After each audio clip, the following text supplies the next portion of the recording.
Salve família, um novo episódio de Criative-se começando. Esse é um ambiente de despertar, ativar, impulsionar coisas novas, impulsionar o novo, aonde você estiver. Aonde você está agora, Deus quer escrever, Deus quer fazer o novo por meio de você, porque Ele é esse, o Criador, que te fez semelhante a Ele. Se você for pensar nisso, por exemplo, não tem nenhuma lista de dons na Bíblia, as listas de dons estão lá. Efésios 4, Romanos 12, 1 Coríntios 12, não tem nenhum que vai dizer assim, que criatividade é um dom do Espírito Santo. Porque não é um dom para uns, que uns têm e outros não têm. É a própria natureza de Deus em você. Você pode estar na área da matemática, você pode ser criativo. Você pode estar na área do direito, você é criativo. E eu gosto muito de conversar com pessoas que vivem o novo, que nos inspiram também a fazer coisas novas. E eu tenho aqui um amigo de longa data que me inspira, alguém que toda vez que eu converso, eu saio assim, sabe aquele emoji da cabeça explodindo? Essa é a expressão, né? Quando eu me encontro com ele, e a gente já tem aí uma história juntos. Eu estou falando de Davi Lago. Tudo bem, Davi? Marcos, obrigado pelo convite. É sempre muito bom a gente estar junto, cara. E o Davi, assim, se você for falar a biografia dele, é um episódio para contar. Ele é formado em Direito, ele é mestre em Direito pela PUC Minas, ele agora também está fazendo doutorado pela USP em Filosofia do Direito. Você é mestre em Filosofia do Direito e um dia eu falei errado esse negócio e não pode, né? e tem muitas iniciativas que o Davi faz parte que inspira muito, por exemplo, você que bebe ou que atua, bebe da área acadêmica, área científica, ou você que atua nessa área. É uma inspiração, né? Produção de conteúdo, articulista, em grandes portais aí do Brasil, como Estadão, G1 e os maiores aí. Você sempre tem lá. Caiu até no vestibular um texto seu, né, Davi? Foi muito engraçado. Eu tomei um susto, né, Marcos? Tem um texto que eu publicou no Estadão que caiu no vestibular da Unesp, no vestibular de 2022. Aí meus colegas que são professores de cursinho, pré-vestibular, tudo, falou, Davi, nós pegamos o banco de dados das questões aqui, olha aqui, me encaminharam, eu fui tentar fazer a prova, nem eu conseguia fazer a questão baseada no meu próprio texto. Então é alguém que está inspirando muito e alguém que representa Jesus, né, em diversas áreas aí do conhecimento.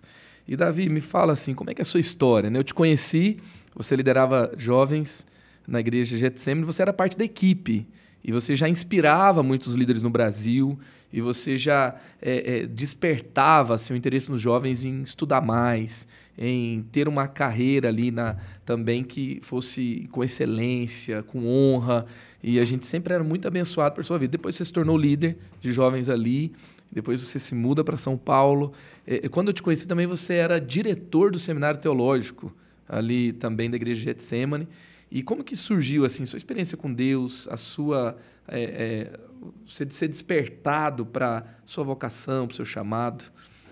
Marcos, a história é muito simples, assim, né? Eu venho de uma família muito envolvida na igreja, meu pai e minha mãe, pastores, e nós morávamos em São Paulo, nasci em São Paulo, capital. Na adolescência, fui para Minas Gerais. O meu pai foi convidado para trabalhar junto com o pastor Jorge Linhares, na Igreja Batista Getsemane, querido pastor Jorge. E meu pai, sim, foi o diretor por anos, até hoje, ele é o diretor emérito do Seminário Teológico Koinonia. Por um tempo, eu o auxiliei na direção do seminário. Eu sempre fui assim, um auxiliar, né? um diácono, assim, alguém que contribui ao lado dos líderes, e faço isso com o maior prazer. Então, desde adolescente, eu auxiliei o pastor Lucinho Barreto, o pastor Marcos Roberto, o meu pai, e claro, o pastor Jorge Linhares. Sempre me coloquei ali à disposição para resolver os problemas, o que estivesse ao meu alcance de fazer. Nunca planejei, nunca foi um planejamento assim, eu quero ser um pastor, não era uma coisa, tanto é que eu fiz o curso de Direito, sempre almejei assim por por ser um professor, é o que eu vislumbrava, que eu enxergava que era algo que eu teria condições de fazer bem realista dentro das minhas limitações, das minhas capacidades, mas também das minhas limitações. Então, foi aquilo que eu tinha desenhado. Acho muito importante, todo mundo, né, que está acompanhando aqui, todos nós temos que ter certo senso de futuro, senso do que fazer. Nenhuma pessoa sabe tudo o que vai acontecer.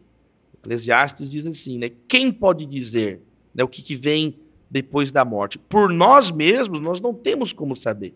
O que nós temos é a palavra revelada de Deus, que nos revela situações do porvir, mas mesmo quando nós nos convertemos, nós não podemos ter essa presunção. Quem pode dizer, Provérbios também fala, né? O que esse dia vai acontecer, ou aquele dia vai acontecer. Tiago fala sobre isso. Os nossos planejamentos, eles são sempre precários. Por quê? Porque Deus é o Senhor. Então nós temos que falar assim, se Deus quiser, eu vou fazer isso. Se Deus quiser, eu vou fazer aquela viagem. Numa dessas, Marcos, foi quando eu ali na adolescência, resuma isso, assim, comecei a receber ali palavras, ministrações de pessoas, outras situações, eu no meu momento com Deus, certos desejos novos, Deus foi colocando no meu coração de cuidar de pessoas. E aí foi quando eu comecei a pregar na igreja, com 15 anos de idade, em maio de 2001. Eu já estava no púlpito lá da Igreja Batista Getsemane, sempre teve muito investimento na minha vida, eu sou muito agradecido ao pastor Jorge, ao Lucinho, o pastor Alisson Aragão, o pastor Jeff Chandler, o pastor Daniel Fialho, todos esses amados pastores que cuidaram de mim na minha adolescência e me deram, então, oportunidades para pregar, para servir. E aí tem aquela questão das estações, né, Marcos? De a gente saber viver também cada estação da vida. Eu era um adolescente, eu procurava servir com os adolescentes, estudar, brincar com os colegas, jogar videogame. Eu sou muito bom em videogame, Nintendo 64, GameCube, os videogames da minha época, Super Nintendo.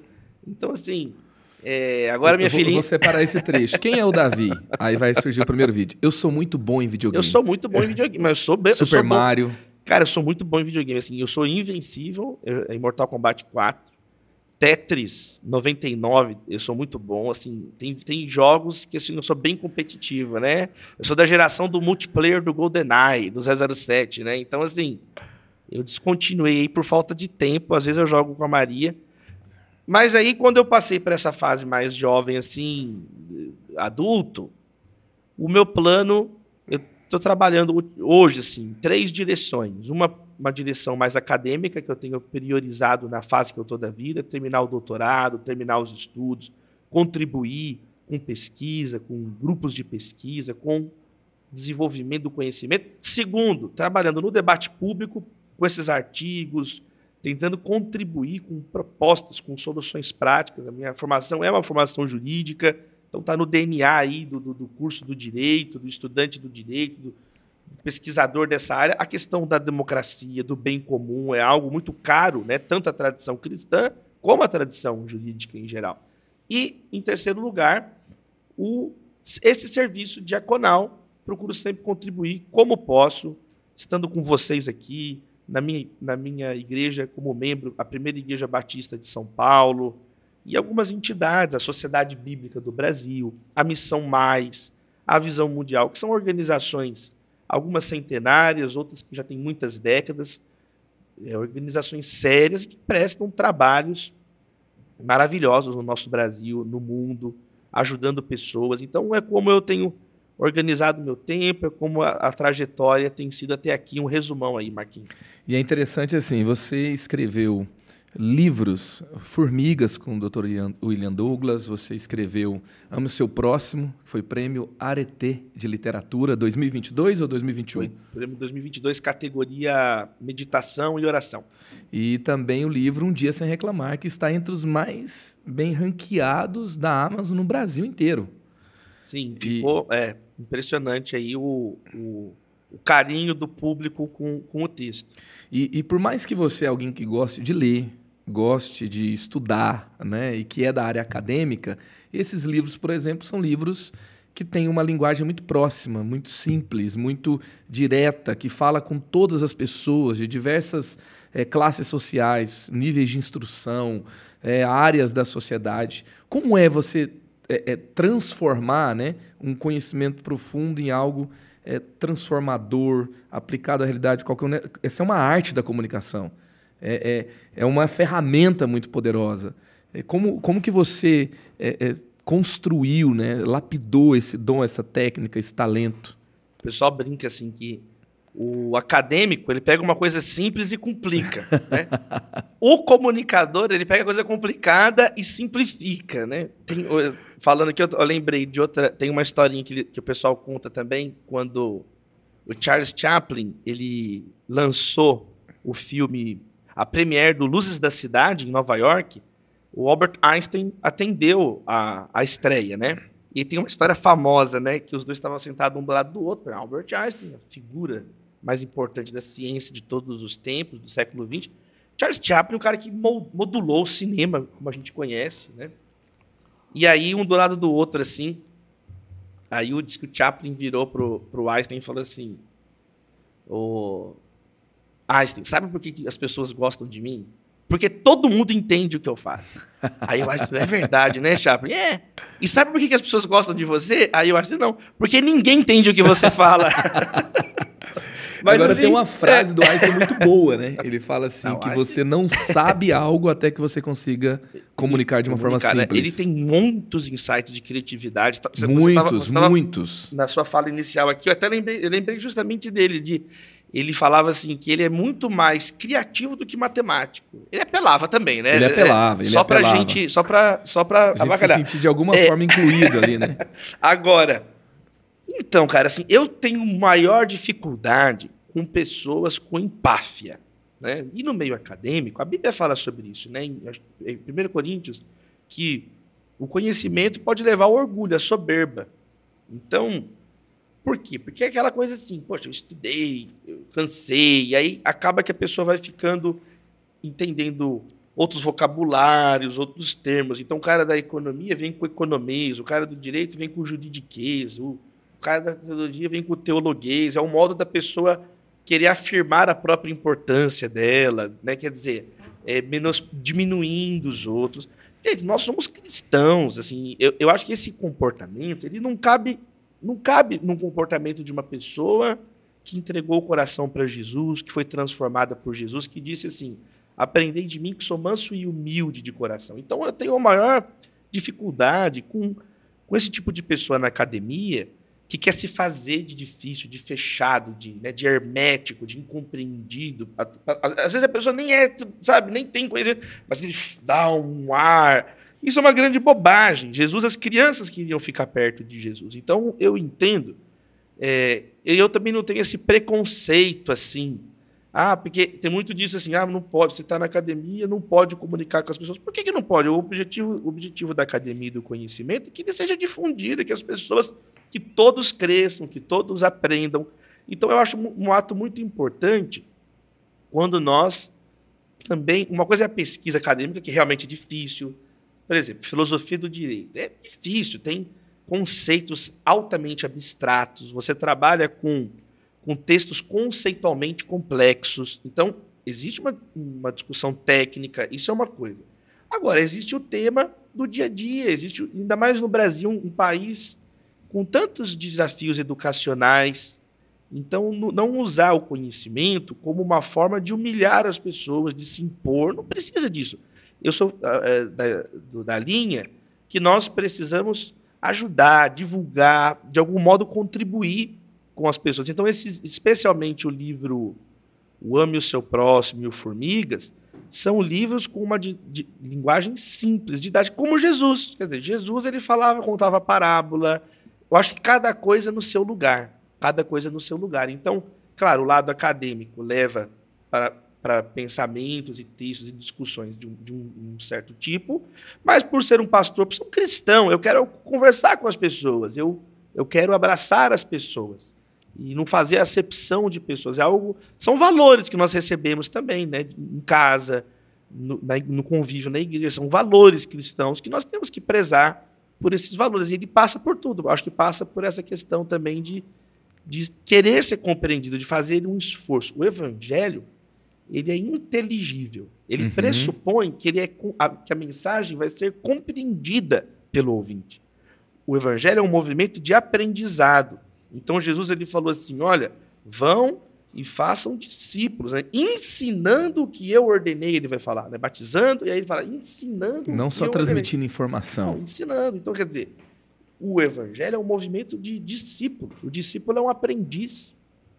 O grande problema é que hoje as pessoas querem ser mestres no sentido do fariseu. É muito mestre da lei e pouco aprendiz da graça, pouco discípulo, pouca gente. E Jesus nos chama para sermos discípulos e continuarmos nesse movimento de aprendizado. Então, que Deus abençoe cada um dos ouvintes, todos nós, para que o Senhor, né, quebrante os nossos corações e nos torne pessoas mais parecidas com Ele. Na sua graduação, você trabalhou Nárnia. No seu mestrado, no seu doutorado, também você traz conceitos, bases cristãs ali dentro do direito.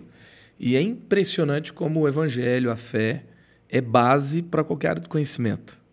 E ao mesmo tempo que você vê a sociedade dizendo que fé e ciência são antagônicos, e se você for com profundidade científica, você não tem como não encontrar Deus ali, né?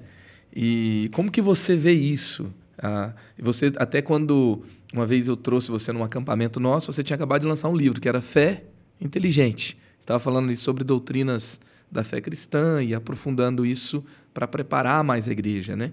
E como que você tem visto essa base cristã em diversas áreas do conhecimento e como nós podemos atuar nessas áreas também? A ciência moderna, ela tem alguns valores norteadores. Então, por exemplo, a valorização do conhecimento, a publicização daquilo que é descoberto, né? O contraponto. Todos esses valores, eles encontram respaldo na cultura cristã. Então, não é por acaso que foram em contextos cristãos que emergiu a ciência moderna. Por exemplo, o Robert Oppenheimer, que foi um físico teórico, esteve inclusive por trás da criação das bombas termonucleares, né?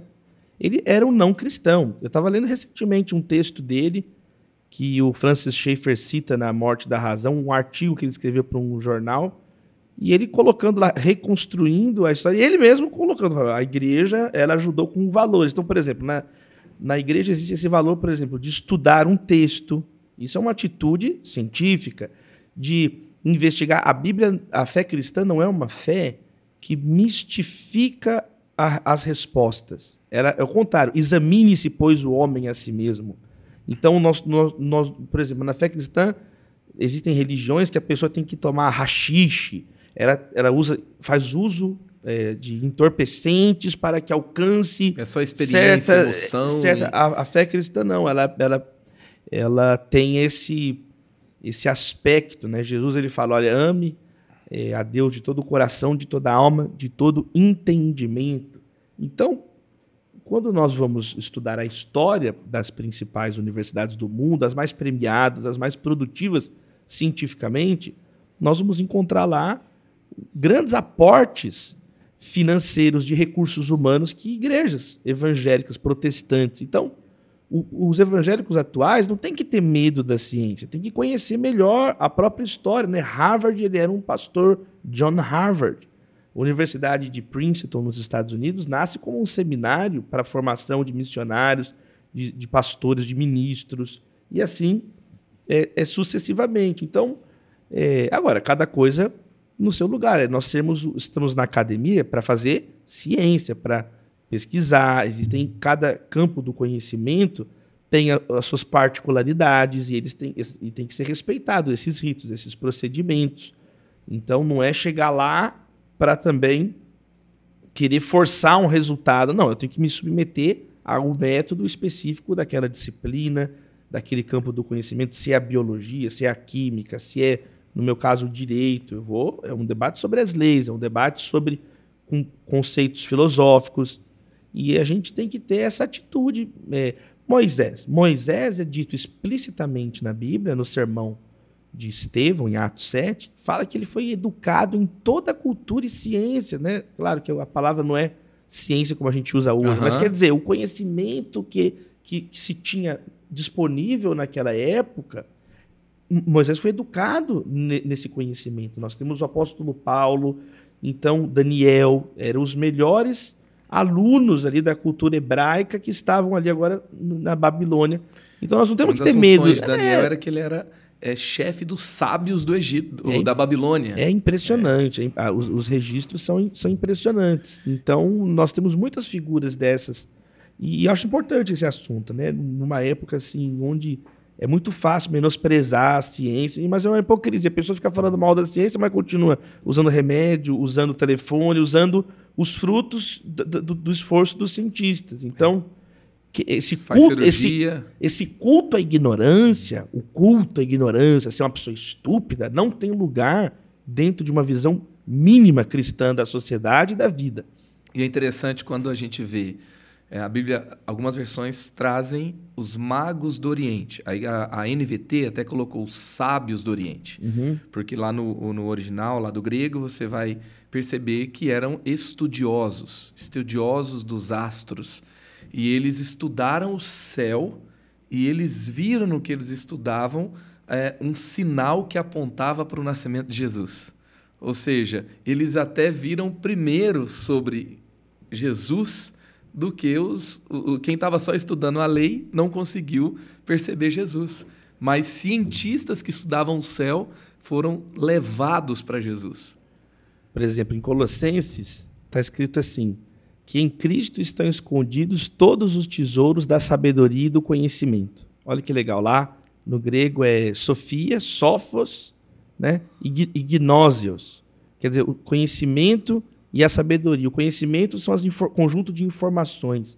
E a sabedoria é a capacidade de aplicar na prática, com prudência, com adequação, essas informações que eu tenho. E a Bíblia fala que todos os tesouros do conhecimento e da sabedoria estão em Cristo. Então, quando Santo Agostinho escreve a obra A Doutrina Cristã, ele tem uma frase marcante lá. Ele fala assim, todo conhecimento é conhecimento de Deus. E a verdade, onde ela estiver, ela pertence a Deus. Isso é uma atitude muito interessante. Não existe base bíblica, por exemplo, para dizer assim, que só a pessoa cheia de Deus é capaz de produzir conhecimento. Não, por isso que tem uma página na teologia protestante que a gente chama de graça comum. Graça comum é um conceito simples de entender. Significa que o sol brilha sobre os bons e os maus, como Jesus ensinou no Sermão do Monte, e a chuva cai sobre os justos e injustos, incluindo agora está chovendo aqui em São José. Quer dizer, a pessoa não precisa necessariamente nem pertencer ao povo de Israel no Antigo Testamento, ou necessariamente ser uma pessoa que nasceu de novo, do ponto de vista do Novo Testamento, para produzir algo que vai ser bom, que vai abençoar. Por exemplo, tem uma informação bem legal, um exemplo bem legal. O povo judeu tem um modo de contar o ano e o povo hebreu contar o tempo, que aparece na Bíblia, alguns exemplos, eles dividem em 4 ciclos da manhã, do dia, 4 ciclos da noite, as vigílias da noite. Então, é como se contasse de 3 em 3 horas. Já os babilônicos, eles criaram um sistema sexagemal, em torno do número 6, que até hoje a gente fala 60 segundos dá 1 minuto, 60 minutos dá 1 hora. É outro modo de raciocinar o tempo. E dividem o dia em 24 horas, que até hoje isso é tão bem construída, essa compreensão que nasceu da matemática da Babilônia, que mesmo com um sistema métrico que os franceses postularam, né, o sistema decimal, a gente fala de metro, de 1 metro, de 1 quilômetro, mas na contagem do tempo não conseguiram entrar. E o que é o mais legal? Jesus utiliza esse tipo de contagem do tempo lá no Evangelho de João, capítulo 11, quando ele fala assim, não tem o dia 12 horas. De onde que vem quando você vai estudar de onde vem esse tipo de contagem do tempo? Ele nasceu da Babilônia, ele nasceu do povo. Então, quer dizer, a gente pode aprender a filtrar, reter o que é bom, provar todas as coisas e reter o que é bom, reter o que é bom de outras culturas. Essa é uma atitude, um valor, um modo de pensar, de se comportar, que é primordial para qualquer cientista, estar aberto, ouvir, avaliar. E outro exemplo que a gente pode dar é que, mesmo quando você vai ver a história da comunicação, por exemplo, a gente está num podcast, é muito bonita a história da igreja evangélica, especialmente, na difusão do conhecimento. Então você vai pegar Samuel Morse. Antes de Samuel Morse, você pega, na própria Reforma Protestante, o uso que os reformadores fazem da imprensa de Gutenberg. Quer dizer, a imprensa de Gutenberg é uma revolução, a famosa galáxia de Gutenberg, que o Lohan vai dizer. Antes existiam já tipos móveis na China, de madeira, mas o alfabeto chinês são aqueles pictogramas, são aqueles desenhos que são muitas letras. Os alfabetos latinos são algumas letras, 23, 26 letras, alguns sinais, e aí o Gutenberg faz de chumbo. Ou seja, poucas letras ali ajustadas, eu posso agora imprimir várias páginas naquela composição, e eu consigo, então, massificar a informação. Massificar. Então, o protestantismo nasce dessa ideia de você vai interpretar a Bíblia vai ser traduzida para o seu idioma, de difundir. E esse DNA evangélico de difusão do conhecimento levou a nossos antepassados, pastores, diáconos, homens e mulheres de igrejas batistas, presbiterianas, pentecostais no século XX, a criarem e desenvolverem até mesmo artefatos novos. Então, o Samuel Morse, ele era um pastor, um clérigo, ele era filho de pastor, e ele foi o responsável por aperfeiçoar o telégrafo. Então, por isso que chama Código Morse até hoje. Ele conta, existe um livro autobiográfico, e onde Samuel Morse conta sobre o procedimento. Ele coloca lá, por exemplo, que a primeira transmissão feita no telégrafo na história da humanidade foi números 27 e 27. Grandes são as obras do Senhor. Ele fez questão dessa ser a primeira mensagem a ser comunicada. Agora, os Estados Unidos, país continental, conseguia comunicar com mais velocidade. Aí vem o telefone, vem, por exemplo, século XX, a rádio. Né? No Brasil temos a história, eu tenho sempre pontuado isso, o missionário Davi Miranda, da Igreja Deus e Amor, foi um daqueles precursores no uso da rádio. Quer dizer, não só criar tecnologias, mas usar tecnologias de um modo sábio, que pode edificar vidas, abençoar a vida das pessoas. Vem o Billy Graham, que vai então ter cultos transmitidos em tempo real, ao vivo, que era uma novidade. Tem uma história assim que o Walt Disney, primeira vez que ele viu um filme foi numa projeção, numa sala para os jovens da igreja. Então a gente sempre teve o Rick Warren é a primeira igreja que tem um domínio na internet, é a Saddleback Church. Então, é legal a gente conhecer um pouquinho dessa história, dessa tradição cristã, no uso das tecnologias. Agora, não sermos acríticos. Nós não sermos pessoas também. Só porque é uma tecnologia necessariamente é boa. Eu estou querendo dizer que existem vários elementos que nos levam a ser essas pessoas abertas. Vamos debater, vamos conversar. Mas, claro, sempre com prudência, com responsabilidade e, acima de tudo, com amor. Infelizmente, muitos cristãos entregaram, sim, para as trevas uma tecnologia, uma área de conhecimento, por causa do que você falou, né? Essa falta de maturidade para reter o que é bom, essa falta de discernimento, até de intimidade com Deus, de sabedoria, para olhar e ver oportunidades. Você falou da história da reforma. Existiram outros reformadores que perceberam erros na Igreja Católica, que se voltaram para o estudo da Bíblia, que entenderam que alguma coisa estava errada, mas assim, eles não tiveram força, porque o que eles estavam falando não tinha como ser disseminado rapidamente. Então, junto com o reformador Martim Lutero, vem uma tecnologia, vem algo que é fruto de um desenvolvimento científico daquele tempo, que é a prensa de Gutenberg, que ele pode rapidamente disseminar, rapidamente. Estava em toda a Europa o que ele estava falando. E ele usa também outra coisa, né, que é da comunicação, que é o alemão, que normalmente tudo que a Igreja Católica produzia era em latim. Então ele vai usar ilustração, ele vai usar humor, ele vai usar o alemão, e com a prensa ali de Gutenberg que dissemina rapidamente. Então não é simplesmente somente alguém que orou e teve um insight em cima de um texto bíblico e falou com autoridade divina, com profética, contra um sistema que era extremamente prejudicial e ruim e antibíblico, etc. Mas ele utiliza de tudo isso, né? Deus usa tudo isso e não necessariamente era algo assim, isso aqui é consagrado, né? E tal.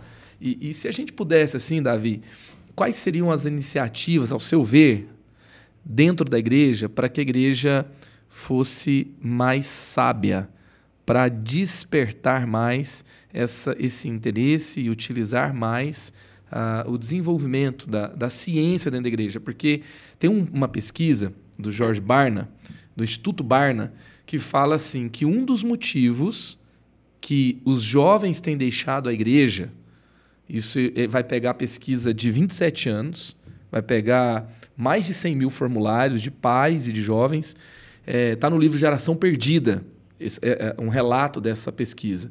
E aí, então, ele fala que um dos motivos que os jovens estão deixando a igreja, que é o divórcio da atuação da igreja com a ciência, que a igreja demonizou a ciência. Então, assim, por mais que pode ser, será que isso é uma discussão nova, discussão antiga? Mas é um fato. Jovens estão deixando a igreja por causa do que os pastores falam, demonizando a ciência, muitas vezes.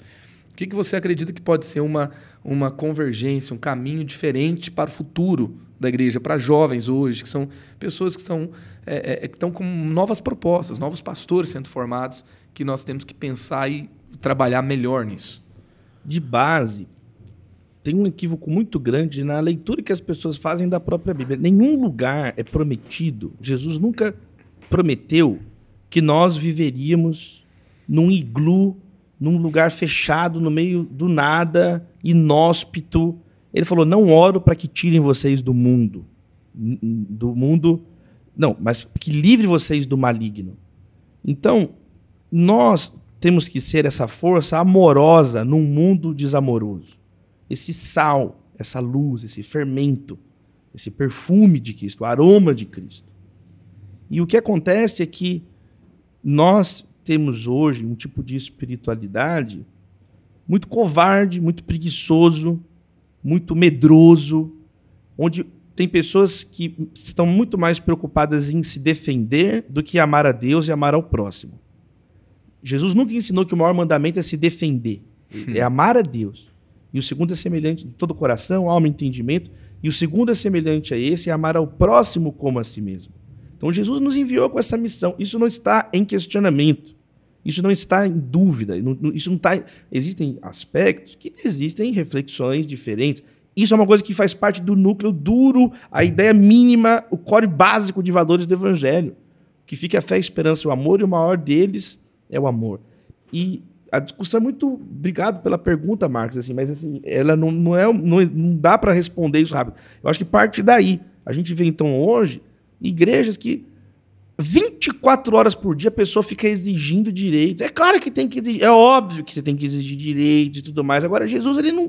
Quando você vai olhar, o amor é se você se coloca numa situação de fragilidade mesmo. E a igreja é chamada para amar. Ela é mais preocupada em amar. Tem textos que não são mais pregados, é como se não tivesse na Bíblia. Dar a outra face, né? Se alguém pediu a túnica, dê a capa também. Se alguém pedir para caminhar uma milha, caminhe a outra milha. Parece que não existe. Jesus não disse isso em lugar nenhum. Parece que não tem mais na Bíblia das pessoas um conjunto de textos eloquentes. O texto do Antigo Testamento mais citado no Novo é Levítico 19:18. Cada um amará o seu próximo como a si mesmo. E quando a gente lê a primeira frase desse texto lá, Deus fala assim, olha, não se vinguem, minha é a vingança, diz o Senhor. Agora vocês, cada um amará o próximo como a si mesmo. Deus pega dele a resposta. Não é que não vai ter justiça, não é que não vai ter, mas é Deus é que vai vingar, é Deus é que é santo. E ele disse isso para o povo de Israel. O povo, então, tinha que amar as pessoas. Lá está escrito em Êxodo 23. Nos primeiros versos, se você encontrar o jumento do teu inimigo perdido, é o teu dever pegar o animal e devolver para o teu inimigo. Quer dizer, eu não posso fingir que eu não vi a propriedade do meu inimigo. Em Provérbios já aparece, se o teu inimigo tiver fome dele de comer, se tiver sede, dele de bebê fazendo isso, você vai amontoar brasas vivas na cabeça. Por que isso tem a ver com universidade, ciência, sociedade, política? Tem tudo a ver. Porque se nós estamos criando... eu estou vendo as igrejas tão irritadas, tão cheias de ódio. Ódio. O ódio é uma obra da carne. As pessoas não lê Gálatas, mas tá lá, é ódio. Posicionar é uma coisa, ser firme, ser corajoso, isso é uma coisa maravilhosa, é uma coisa honrável. Agora, eu não posso usar isso como uma desculpa para ser um estúpido, para ser uma pessoa, então, que a Bíblia não se aplica mais a minha cabeça, e isso é o que está acontecendo. Isso está errado. É por isso que não tem credibilidade a igreja, é por isso que não tem autoridade. Fica gritando e ninguém ouve, ninguém quer escutar. Não tem Deus, não tem graça, está na carne, porque está no ódio. 1 João, olha, vocês... Cuidado, você fica falando que ama a Deus, mas odeia o teu irmão que está do teu lado, que você vê. É como Caim, que matou o próprio irmão, e ele era filho do maligno, ele não é filho de Deus. Ele era filho do diabo. Então, nós, muitas vezes, existe um ambiente hoje em muitas igrejas e no Brasil que aí você interdita o caminho. Interdita o caminho acadêmico, o caminho na cultura, o caminho na vida profissional.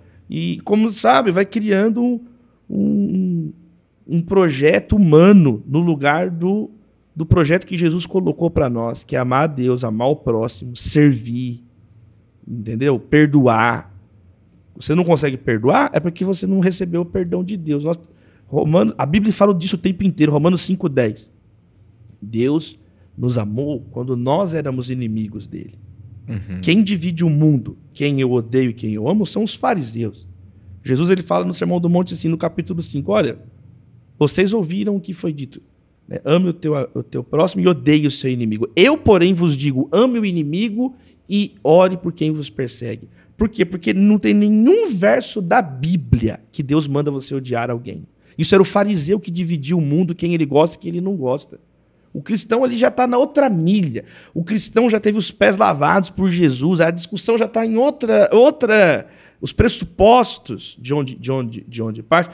Então eu responderia muito mais a essa pergunta por essa linha, assim, sabe? De que tipo de evangelho é esse que está sendo pregado nas igrejas que as pessoas estão querendo matar umas às outras? E parece que esquece que o Paulo falou, né? Paulo fala que a ira humana não pode produzir a justiça divina. As pessoas acham que aquela coisa, eu estou indignado, eu estou irado, então tem que fazer alguma coisa. Então, só que isso é o quê? Isso é ateísmo, né? Não existe um Deus que governa. Exatamente. Ele não vai fazer nada no final, então eu tenho que fazer alguma coisa. Eu que tenho que fazer, eu que só resolvo. Que isso não produz a justiça de Deus. Aí o que é o negócio? A igreja calada é uma profeta também. Por quê? Porque há tempo de falar em Eclesiastes e há tempo de calar. E existe hoje uma outra heresia, uma outra mentira, que eu só sou profeta se eu estiver falando ou fazendo alguma coisa.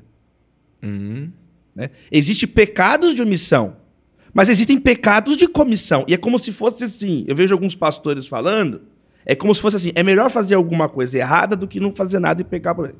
É pecado do mesmo jeito. Uhum. Então, eu vejo muitas pessoas... É o pecado da precipitação, vários pecados. Precipitação, orgulho, ódio, ansiedade, um desespero, um faniquito. Começa a falar do que não entende, do que não está preparado para falar e vai só arruinando, destruindo o testemunho da igreja.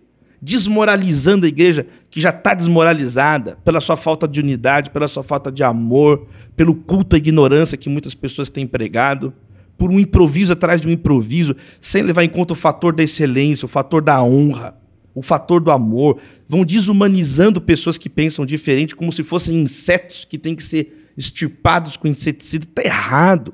Então nós precisamos pedir perdão a Deus. Eu também não quero me colocar fora. Eu integro a igreja, eu faço parte dessa igreja. Então, que Deus tenha misericórdia, Marcos. Porque hoje eu estou assustado de ver gente querendo botar fogo em universidade, botar fogo como se... Gente, as pessoas não têm Deus. O pressuposto é que Pai, perdoa, eles não sabem o que faz. Nós vamos orar, nós queremos... Como é que vai alcançar essas pessoas? Nunca vi a igreja fazer uma campanha pelos que a perseguem, né? Porque Jesus falou assim, campanha de oração, né? Orem por aqueles que te perseguem. Então vamos fazer vamos nos encontrar hoje, vamos ver quem está nos perseguindo, Por qual motivo? Vamos orar por eles. A oração transforma a gente, né? Tem uma frase também do pastor Rick Warren, ele fala algo nessa linha, assim, né? A pessoa pode falar mal de você, pode te irritar, pode te perseguir, mas ela é indefensável contra as suas orações. Ela não pode fazer nada. Não pode se defender. Quando você coloca aquela pessoa diante de Deus e ora, Deus abençoa essa pessoa. E quando você vai orando, Deus vai tirando aquela amargura do seu próprio coração. Então, uma igreja cheia de raiz de amargura. A Bíblia fala que a amargura, ela tem uma raiz. E essa raiz vai entrando. E a pessoa vai ficando rancorosa, vingativa. Acha que toda hora tem que gritar e fazer alguma coisa. Fica quieto. Né? O que impressionou Pilatos não foi nada que Jesus disse, foi ele ter ficado calado. Em silêncio. Você não vai se defender. E Jesus, cumprindo as escrituras que diziam, ele foi como ovelha muda para o matadouro. Então, muitas vezes, Abacuque foi profeta. Quando? Quando ele calou para ouvir a voz de Deus. Ele falou o que tinha que falar, ele gritou, e depois ele falou, agora eu vou me colocar na torre de vigia e vou esperar o Senhor falar comigo. Eu não vou sair daqui enquanto ele não falar. Eu não quero sair fazendo coisas da minha coisa. Eu falei, agora eu vou ouvir Deus. Eu vou. E às vezes esperar a resposta de Deus já faz parte da resposta de Deus. E é interessante, sabe aquele meme da expectativa e realidade? Então, assim, o estudante hoje, né, o cristão, os pais que mandam seus jovens para a faculdade, eles têm aquele pensamento. Se um conceito cristão, se a Bíblia estiver lá dentro, nós seremos perseguidos, nós seremos ridicularizados. E na sua experiência, eu queria te perguntar como tem sido. É lógico que tem oposição, tem pessoas que discordam. Eu lembro de eu pregar numa sala de aula, ser questionado ali diante de um trabalho, mas... Como que foi a sua experiência? Assim, você levou a Bíblia para o seu mestrado, você levou a Bíblia para o seu TCC, você está levando a Bíblia para o seu doutorado, e você está tendo relacionamentos, projetos em conjunto com acadêmicos, pessoas de grande exposição, pessoas respeitadas na academia, e você está lá falando de Jesus, você é um pastor. Você não tem que esconder que você é um pastor, né? Então, assim, como tem sido a sua experiência? Não tem nem como. Então, Marcos... Olha, na minha experiência pessoal, eu já enfrentei muitos preconceitos. As pessoas fazem piada e vão... Mas é em qualquer lugar. É o fato de Jesus falou, olha, as trevas não compreendem a luz. Então, é uma falsa expectativa, né? É uma falsa... Você é aplaudido, é uma falsa compreensão. A pessoa não leu... Você não leu uma página do Evangelho, você espera, bem-aventurado ou perseguido por causa da justiça. Então, a gente já sabe que é assim, já foi explicado que é assim. Então, Deus pode dar tempos de refrigério? Pode, existem tempos de refrigério. Em Atos, a igreja, Atos 9, a igreja vivia um período de paz. E ela foi... Mas Jesus ensinou em Mateus 10, a gente entrar numa casa, paz seja sobre essa casa. Ensinou a entrar e sair. Se não entrar e sair de uma cidade. Se essa cidade não quer ouvir, vai pregar em outra. Sacode a poeira da sandália e vai para outra. Ele ensinou a entrar em palácios. Você vai falar para as autoridades... O Espírito Santo, não fica preocupado, não fica ansioso. Uau. Deus vai colocar a palavra. Mas ele ensinou a entrar na prisão, porque vocês vão ser presos. Ele já falou. E vocês vão ser presos. Então Jesus ensinou a entrar na casa e na cidade. No palácio, quero dizer, a cúpula da sociedade, e na prisão, quer dizer, onde está a pessoa acorrentada que não pode conviver com outra. E Jesus nos ensinou e nos disse que nós iríamos entrar e sair desses lugares. Então... vai abrindo tanto parênteses, mas é isso, assim. A gente tem dias que só diz amém pro palácio, né? Aí o cara não quer ir, entendeu? Nós precisamos ser, assim, cristãos. Então, na minha experiência, eu já sofri preconceito, vários preconceitos. Eu já sofri. Mas isso nunca impediu, nunca foi desculpa para desistir. Uhum. E vai chegando um momento também, com o passar do tempo, com a seriedade do que você faz, que as portas vão abrindo. E eu creio que Deus vai abençoando também. As pessoas na academia, como qualquer outro lugar que tem ser humano, tem pessoa que tem inveja, tem pessoa que tem raiva, tem pessoa... Mas as pessoas também sabem valorizar um trabalho bem feito. E especialmente no Brasil, sabe, Marcos? É tão carente assim o Brasil. O Brasil tem uma fuga de cérebros enorme. Porque o pessoal vai ficando desanimado, às vezes indo embora para outros países. Então tem uma grande oportunidade de amar e levar a Bíblia nesse sentido. Peraí, eu vou levar a Bíblia porque eu não vou deixar de ser cristão onde eu estiver. Mas entender isso. Mas como que eu vou testemunhar Jesus no laboratório sendo um bom pesquisador, cumprindo um bom pesquisador. Eu não vou jogar a Bíblia ali na fórmula. Não, eu vou... Não é uma coisa simplista desse jeito. Assim, existem camadas, diversas maneiras de levar o valor cristão para o lugar, o testemunho cristão para outro lugar. Existe hoje em dia esse approach, esse que eles falam que é o apologética integrativa. Né? Não ser... Existem várias escolas de defesa e anúncio da fé cristã que estudam disciplinas teológicas práticas, que estudam os modos dos cristãos se posicionarem com amor, com graça, cumprindo 1 Pedro 3,15, cumprindo Colossenses 4,6. Mas as clássicas, a evidencialista, pressuposicionalista, epistemologia reformada, fideísta, tem várias correntes, umas se degladiando contra as outras, só que hoje em dia, num mundo complexo, num mundo cansado, num mundo tão complicado, nós entendemos que tem várias maneiras de testemunhar, dependendo do contexto, e aprender a testemunhar, comunicar o evangelho com amor, com graça, e com uma coisa que vocês falam muito aqui, que você sempre me ensinou, Marcos, que é o fator excelência, né? Que é você, Provérbios 22, 29, você já viu alguém excelente no seu trabalho? Será promovido ao serviço real. É um provérbio milenar, um provérbio de 3.000 anos, talvez, 2.700 anos, pelo menos, tem esse provérbio, né, comprovadamente. Quer dizer, há milênios atrás já chegaram a essa conclusão. Olha, alguém que é bom no que faz, essa pessoa vai ganhar espaço, vai ganhar influência. Por quê? Porque ele ajuda todo mundo. Uma pessoa boa no que faz, contribui com todo mundo. Todos ganham com uma pessoa excelente.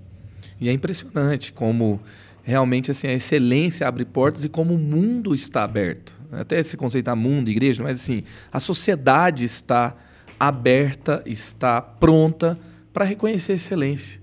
Algo que é bem feito, algo que é bem trabalhado, algo que você olha e fala, uau, tem aqui realmente a excelência. Né? Tem o episódio da rainha de Sabá visitando Sim. Salomão, que é talvez o maior exemplo na Bíblia do princípio da excelência, porque é uma cena muito completa ali. Ela vem de longe para conhecer quem é esse rei, que povo é esse, e a conclusão que ela chega é que Deus estava com eles. Uhum. Ela olha a excelência em mínimos detalhes e ela fala, Deus está com vocês, eu vou sair contando para todo mundo o que eu estou vendo aqui. É uma coisa... Na verdade, o que me falaram não é nem perto do que eu estou vendo aqui, da bênção que vocês têm, que vocês estão vivendo, usufruindo aqui. E tem outras coisas. A excelência tem o fator elegância também. Educação. Elegância, educação. Provérbios também diz assim, olha, aquele que sabe, que fala com sinceridade de coração, mas se expressa com elegância, será amigo do rei. Então, são vários provérbios que falam quem que o rei chama para perto de si. Quem que tem mais influência vai sempre chamar para perto. Fala da pessoa excelente e fala da pessoa que ela é sincera, mas ela não é estúpida, ela não é um cavalo dando coice.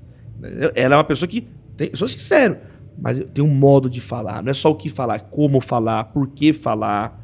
E a pessoa se expressa com uma maneira elegante. Por que não falar? Não está na hora. Eu posso falar, mas eu não vou falar aqui na frente de todo mundo. Tem hora de falar. Olha, tá vendo? Vai humilhar a pessoa, vai gratuitamente deixar a pessoa magoada, sem tato, sem sensibilidade.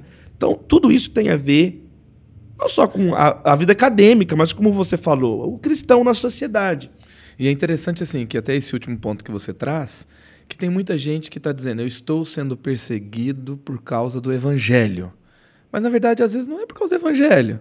É porque não tinha excelência suficiente e ele foi tirado. E aí, então, ele coloca a culpa que era por causa do evangelho. E, da mesma forma, não teve educação, não teve não foi estratégico, não foi sábio, escreveu de qualquer jeito, não, sabe? E aí ele atraiu ali algo que não é que foi perseguição, foi justo. Que até a gente sempre fala, né, que se houver perseguição, que não seja por justa causa. Uhum. Porque a perseguição por justa causa não é perseguição. É justiça.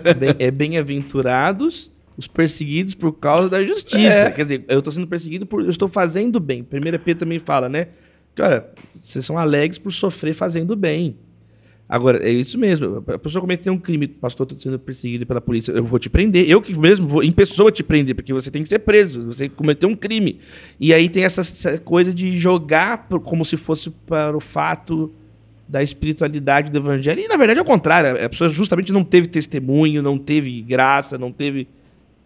Muito bom. Justa causa. Justa causa. E agora, Davi, você, na arte da escrita, que é uma...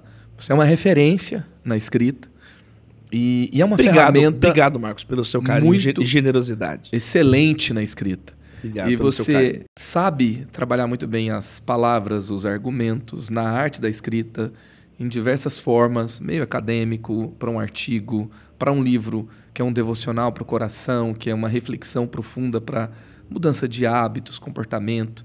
E é uma ferramenta muito poderosa.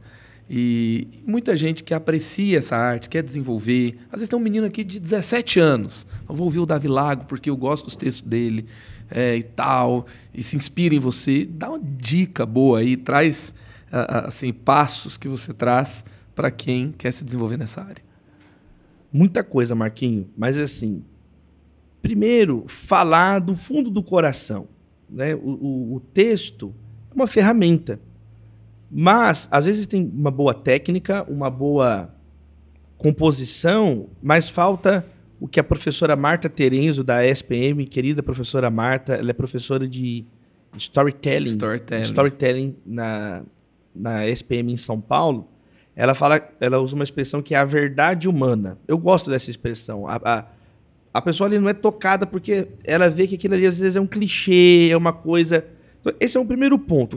Eu sempre procurei escrever aquilo que eu ou vivenciei, ou eu tenho um mínimo de condição de falar, ou realmente foi um insight diferente, é um assunto antigo, mas se tem uma perspectiva que eu percebi diferente, uma expressão legal, alguma... Então, porque senão você só vai enchendo de palavras, as pessoas já estão cansadas. Especialmente, eu acho que essa é uma dica, especialmente para um mundo saturado de informação, sobrecarregado. As pessoas têm dor de cabeça de tanta tela. Né? O Gilles Lipovetsky, filósofo francês, fala que é o homo ecranes, o homem tela. A gente está em tela o tempo inteiro. Vocês estão assistindo a gente numa tela, agora é tela para todo lado.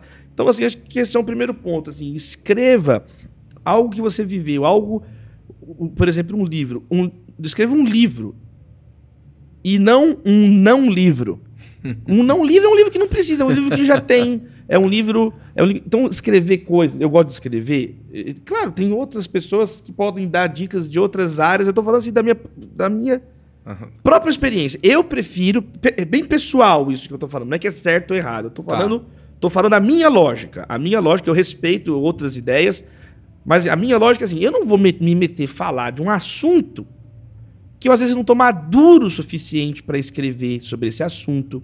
Então, por exemplo, o primeiro livro que eu publiquei, que foi o Salva-Vidas, de 2006... Fala sobre uma visão e preparação para voluntários dentro de um Ministério de Juventude. Que era algo que eu já fazia àquela altura há 3, 4 anos. E que muitas igrejas no Brasil implementaram. Fala assim, que a gente tem um salva-vidas. Salva-vidas. Então, eu trabalhava com o pastor Lucinho, você sabe a história, você lembra?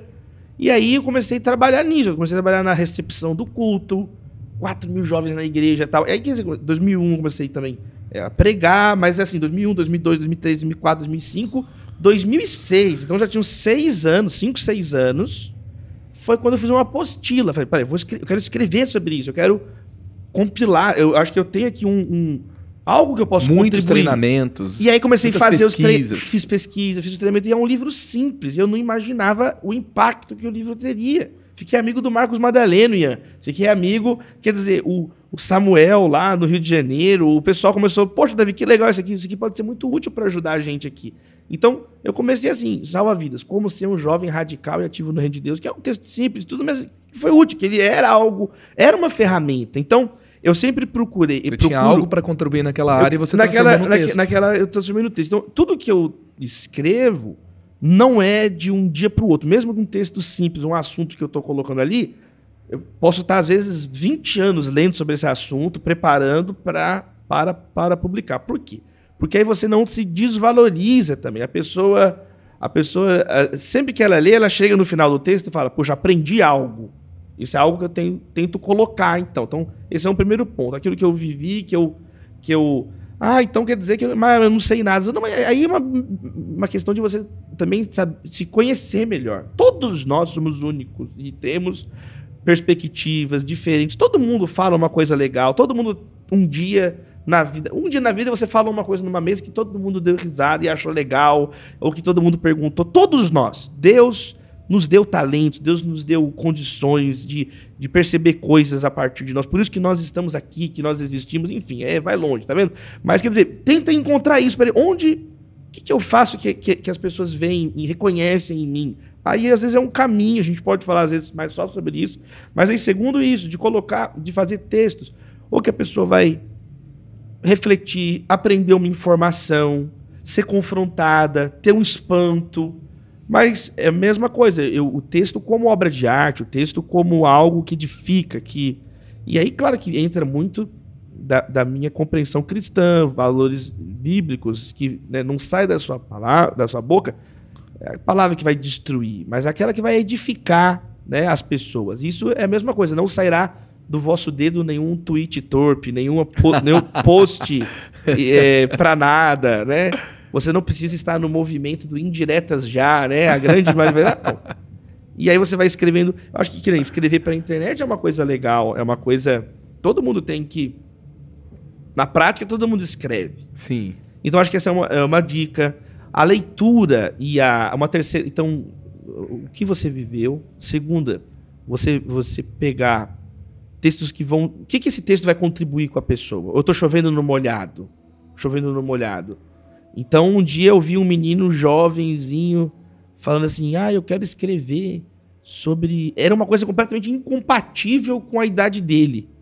Entendeu? Era uma coisa assim, sobre legado e não sei o quê, e menino de 12 anos. Assim, cara, legal, mas assim, às vezes você pode usar essa ideia, amadurecer essa ideia, assim... Aí a pessoa vai, faz... Não dá em nada. Eu falei, você precisa... incorporar, o que apreciava, né, as multidões olhando para Jesus, ele fala como quem tem autoridade, e não como os mestres da lei que falam da boca para fora. É a mesma coisa no texto, é um princípio aplicável a várias áreas da vida. E aí, terceiro lugar, é vocabulário. A pessoa aprender a desenvolver o vocabulário. Existe o vocabulário passivo e o ativo, que todos nós temos.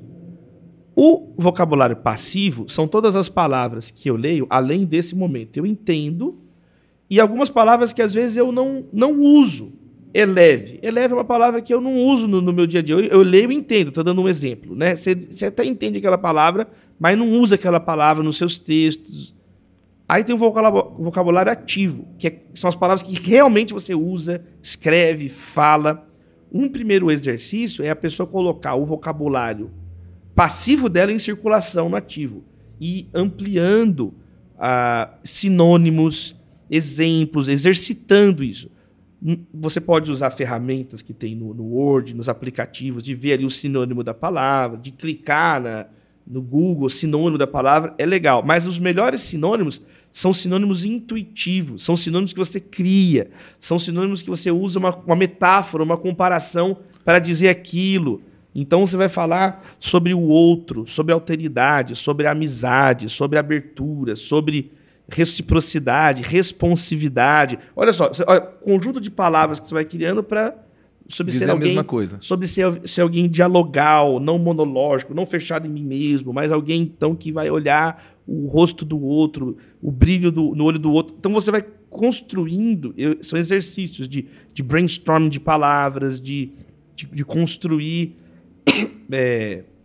Ler poesia é uma ferramenta importante também para que todo mundo que escreve, eu não gosto de poesia, é você entender aspectos da poesia, perceber nos grandes poetas jogos que eles fazem, estratégias que vários poetas replicam, de fazer comparações diferentes.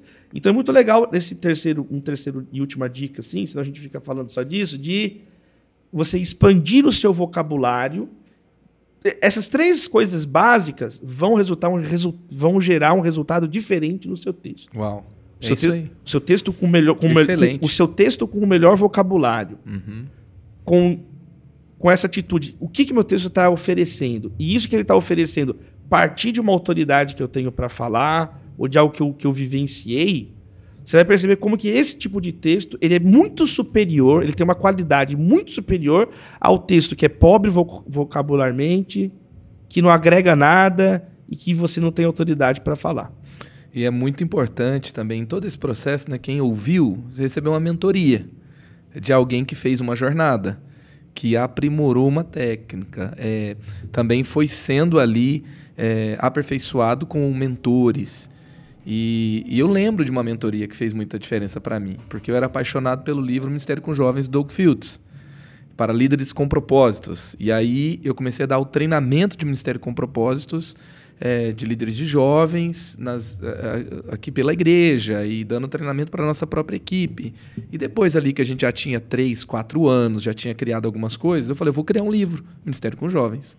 E aí um dos meus líderes me puxou e falou assim, você não pode fazer um livro Ministério com Jovens tão abrangente com 3 anos de ministério. Ele pegou e falou, quando você fizer 10 anos de ministério, escreva. O primeiro, eu não sei se você vai ficar 10 anos no Ministério com Jovens, mas quem ficar 10 anos vai escrever alguma coisa que um líder vai querer ouvir, que vai fazer sentido. Você vai ter algo para falar, autoridade, o que você viveu, etc. Parte do que você falou, primeiro e segundo ponto, né? E eu me lembro que em 2017 eu fiz 10 anos de Ministério com Jovens. 2017 que eu fiz 10 anos líder do Eleve. Já era 12 anos, né, de Ministério com Jovens. E aí foi quando saiu o livro, eu guardei. Se eu ficasse magoado com aquela pessoa, né? Uma vez eu conversei com Emerson, que é discípulo do Irv McManus, um dos maiores escritores hoje. E no caso dele, o líder dele falou assim, é como se 40 anos fosse um ponto ideal para ele escrever sobre o que ele quer escrever. Aquele mentor ajudou ele a se aprimorar e encontrar esse caminho. Muito, muito bom. Eu aprendi muito com os conselhos do Davi aqui. Se você aprendeu também, comenta aí, coloca o que marcou você. E, Davi, assim, um podcast só não dá, né? Para te ouvir o suficiente para tudo que você pode contribuir. Mas nessa reta final aqui, eu queria que você compartilhasse assim, conteúdos que te inspiraram. Livros que você leu, documentários que assistiu. Não precisa falar livro, documentário, tudo, mas assim, alguns conteúdos, filme. O que você indica? Talvez seja assim, o que eu estou lendo agora que eu gostaria de compartilhar. Tem coisa que a gente está lendo que é muito específico, mas tem coisa que você está lendo e você fala assim, cara, isso aqui seria muito legal compartilhar com outras pessoas agora. De livros, eu li muitos livros essa semana. Então, assim, eu tive que ler muitos textos do Francis Schaeffer. Ontem, antes de ontem, que eu entreguei spoiler aqui, hein? O prefácio da nova edição do A Morte da Razão, um texto clássico do Francis Schaeffer, sobre como que o cristão pode dialogar, entender o seu mundo e dialogar com a cultura. Então eu recomendo ler A Morte da Razão, do Francis Schaeffer. Eu tive que reler algumas vezes o texto, e não tanto a interpretação que ele faz da modernidade, mas a estratégia que ele usa para comunicar. Eu acho que esse é um livro fininho. Sensacional. A Morte da Razão tem algumas das páginas mais impactantes escritas por um autor evangélico no século passado. E o Francis Schaeffer se tornou, então, um mestre atemporal nesse ensino de como você consegue engajar com pessoas falando com autoridade, com amor, e usando... Ele faz referências muito inteligentes na esporte, cultura popular. Ele estava no auge o livro é de 68. Então... Ele fala de criacionismo também ali. Nesse ele fala mais da Bíblia e de Cristo, né? De você... Cristo tem um conteúdo que está na Bíblia. Cristo não é uma ideia abstrata, um lugar vazio que eu projeto em Cristo o que eu quero que ele seja para mim. E meu self-service ali. Então eu indicaria ler o Francis Schaeffer. É uma leitura indispensável.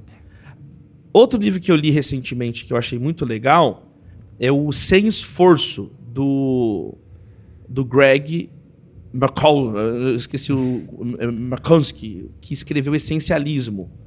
E saiu agora, é o segundo livro do Greg, vamos chamar de Greg. Vai estar aqui na descrição do vídeo as indicações do Davi ali com o nome do autor direitinho.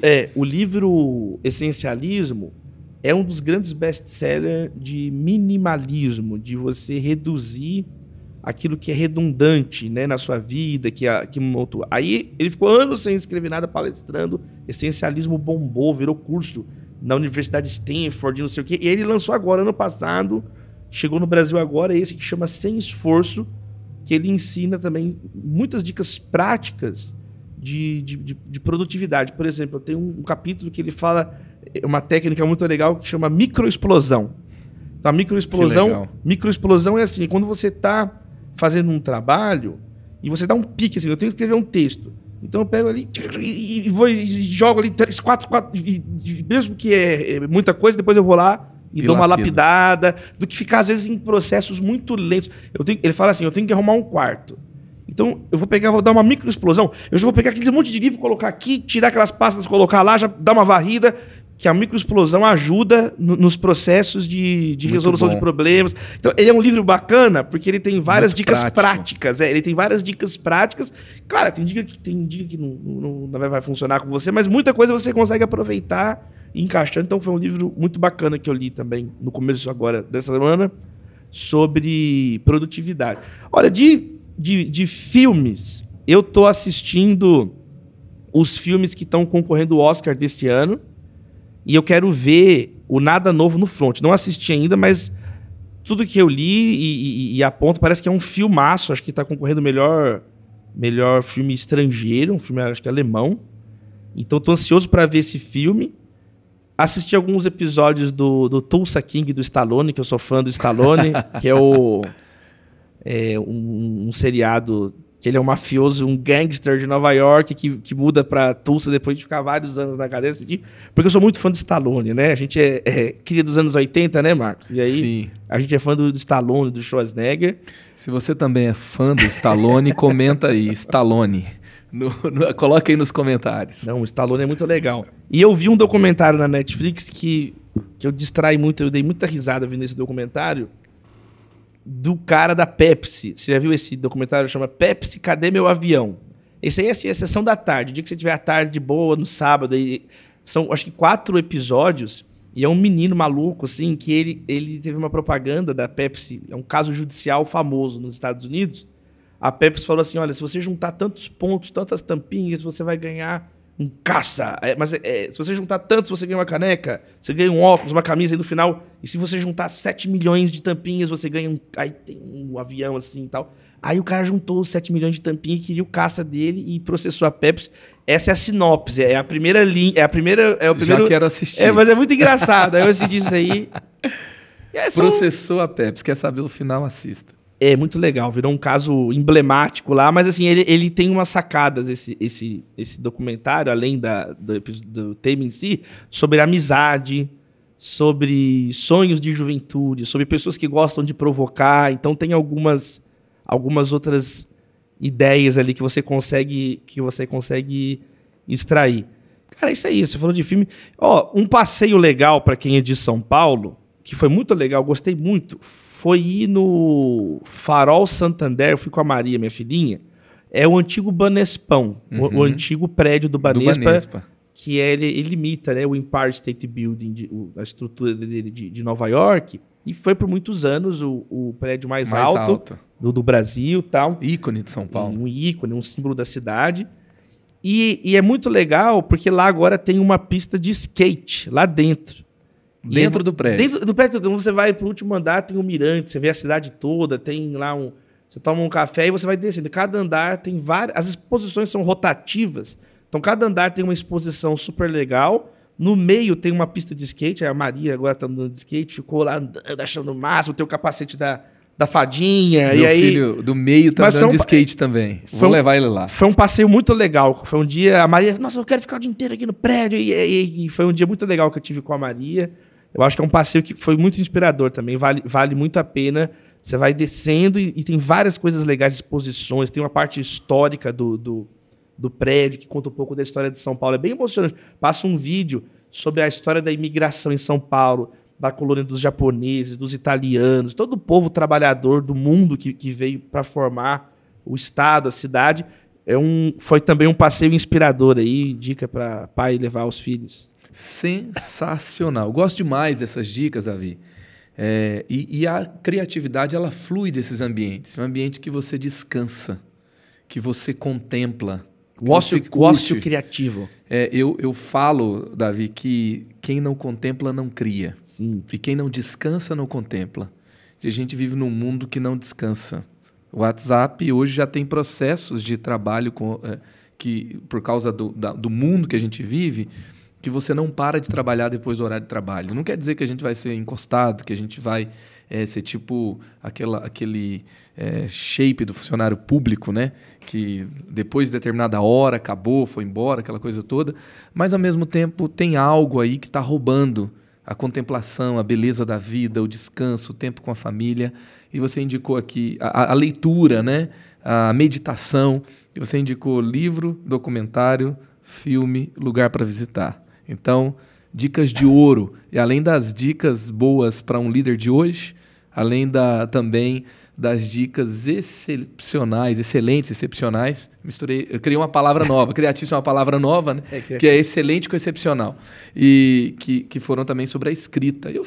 Eu não consigo ouvir o Davi falando o que ele falou aqui e não indicar para pelo menos 3 amigos. Olha aí. Não falar assim, cara, você tem que ouvir o Davi, você tem que ouvir o que ele falou aqui nesse podcast. Então, se você ficou com a mesma sensação que eu, 3 pessoas que você pode colocar aqui, indicar, mandar WhatsApp e falar, cara, ouve, vai te abençoar. E lembrando aqui que uma semana depois que nós subimos o episódio, você vai ter ali um PDF, um guia, com os pontos altos da conversa, os livros indicados, os materiais indicados, frases que foram marcantes, para você talvez até ter um tempo com a sua equipe, ter um tempo lá com alguém que você lidera, ou talvez você relembrar lá pontos que te marcaram. Então, é só pegar na descrição ou do YouTube ou do Spotify. E lembrando também que a gente tem um canal de cortes e tem também o perfil no Instagram e no TikTok, para você revisitar, comentar, compartilhar, sugerir e ser parte dessa mesa aqui junto com a gente. Davi, demais. Obrigado, Marquinhos, a equipe aqui, o Gabriel e o Ian que estão com a gente. Valeu aí pela paciência. Todos vocês que estão nos acompanhando, foi uma alegria estar com vocês aqui batendo esse papo, Marcos. Especialmente o Ian, que tirou o chiado do nosso fone aqui. Chiado aqui nesse papo. Resolveu tudo. Muito obrigado. É isso aí. Onde você estiver, criative-se. O extraordinário te aguarda em Jesus. E aí, espero que você tenha gostado desse episódio. Eu quero te lembrar que também nós estamos no Spotify. Pode deixar lá suas 5 estrelas para o nosso podcast. Criative-se também está no TikTok. Procura a gente lá. Criative-se Cortes no YouTube e também no Instagram, tá? Criative-se _podcast no Insta. Valeu, galera. Criative-se.